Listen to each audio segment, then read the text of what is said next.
Greetings to all NetLAS users and watchers who are just planning to start using our application.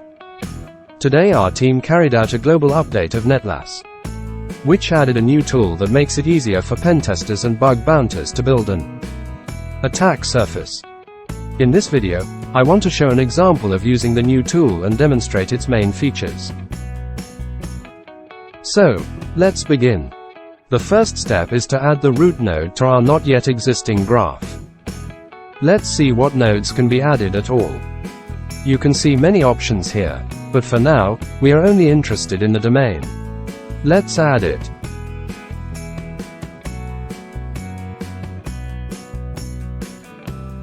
Let's add more elements by expanding our surface. What about subdomains and records?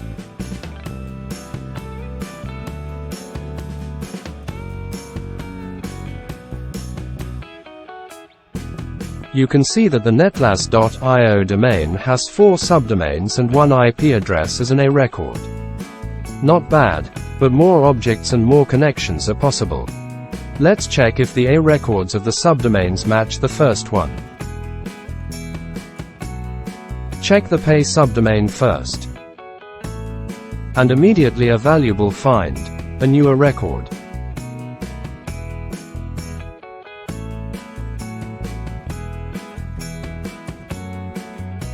Let's open its search. You can see that it is associated with almost all of our subdomains. In this case, it is worth making new connections. But what about the www subdomain?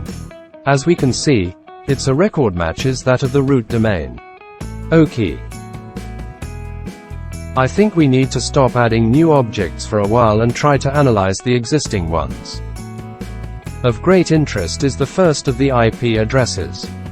As we can see, tens of thousands of domain names are associated with it. Moreover, according to the Whois records, this address belongs to an organization we are not interested in. This says only one thing: we are dealing with virtual hosting. This means that the root domain does not make sense to leave in our surface.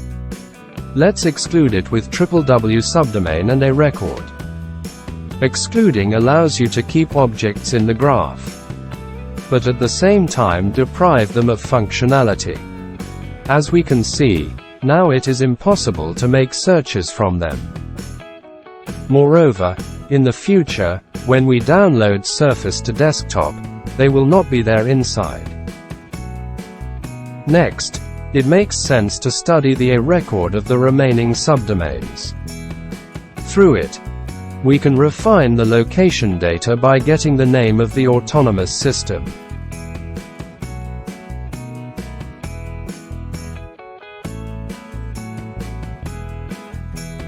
its provider,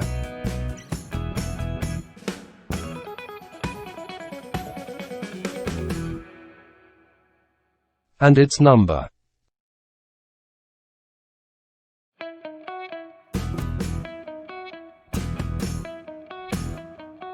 And, more valuable, we find the IP range here.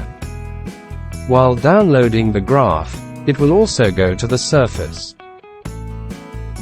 But before downloading the graph must be saved. Let's do that.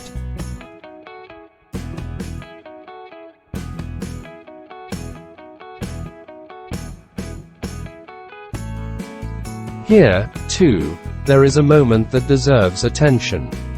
Let's look at the saved surface. Here it is. Now let's change something in it.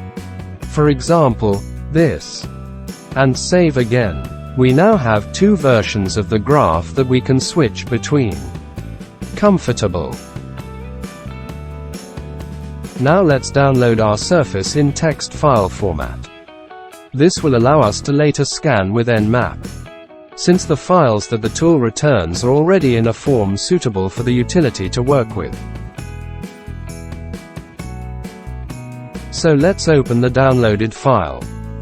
You can see that only non-excluded nodes have been added to it, namely domain names, IP addresses, and IP range. Now let's start scanning from our file. Further, the video will be accelerated several times.